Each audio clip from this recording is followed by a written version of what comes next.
And Alette, 174 Summer Street. Thank you for taking the time to hear us this evening. I also did not come prepared and prepare ahead of time. I underestimated the amount of opposition that would also be speaking, and as the meeting went on, I decided I wanted to put my 2 cents in as well, so apologize if this isn't organized as it could have been. Like most of the speakers here tonight, I also grew up in Bristol. When I was a kid, think of the typical questions: what do you want to be when you grow up, Annie? What do you want to do? I always knew exactly what I wanted to do. I didn't want to be a teacher, I didn't want to be a lawyer, I didn't want to be veterinarian. My one goal was I wanted to be anywhere but Bristol. That was always my answer, every time.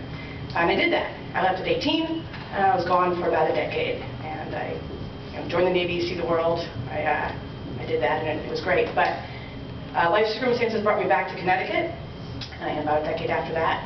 And I still had the same opinion about Bristol. I still wanted nothing to do with it, so I bought a condo in Avon. A few months later, I was dragged to my first Bristol Rising meeting. Fast forward 4 years from that, and I now own a historic home on Summer Street, which I hope to be able to stay in and fix up and restore to its former glory, just like we hope to restore Bristol to its former glory.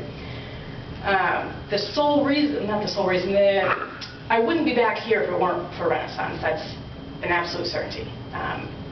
The meetings gave me hope. I trusted that something great could happen, and that's what brought me back. Now, I'm on the tax roll. I'm trying to fix up an old historic property. That's good for the city to have people back on the tax roll. So that's thanks to Renaissance. I realize there are a lot of flaws or concerns about this plan. That's natural with a project this size. There's never going to be a perfect plan with no worries and no concerns. It's kind of scary. But if you think of all the greatest accomplishments in your own lives, they were probably a little bit scary in the beginning as well. Most great things in life start out a little bit scary. So yes, this is a little bit scary, but what's more scary to me, the biggest fear I've had is all this talk about starting from scratch, back to the drawing board, bringing in new developers, starting the project over. I can't afford to wait that long. I know a lot of those speakers tonight who are in my generation feel the same way. We can't wait. We don't have the time. We want to start families. We want to start our lives. We need this to happen. So if the project does get scratched, I won't be sticking around. I know a lot of them won't be sticking around. And I just, this is a big decision, when you all are considering what advice you're going to give to the council, and you think of all the scary parts, I'd just like you to keep in mind that a scarier picture for Bristol would be if the younger generation left, because we're more or less forced out.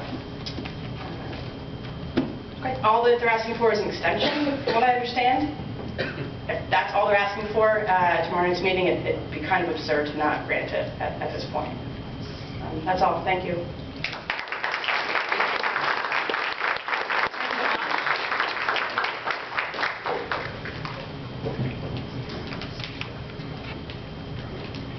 Gamache, 79 Cypress Street. Most of the people in the room who know me know I'm a glass half full guy.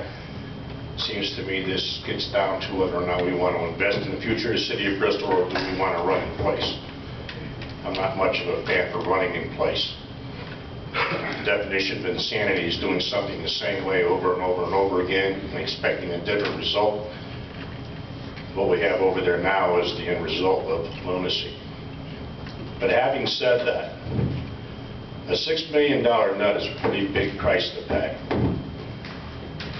I don't know if there's a mechanism in place that would allow us to put it on a referendum, but if there is, I really think that people who are going to end up paying that $6 million should have a voice in whether or not they do in fact pay. It should go to a referendum. The taxpayers and the voters of the city of Bristol should decide. I'm not comfortable with leaving a decision of that magnitude in the hands of 6 to 12 people. Just not right. The people who are going to be paying that bill should have a voice. Thank you.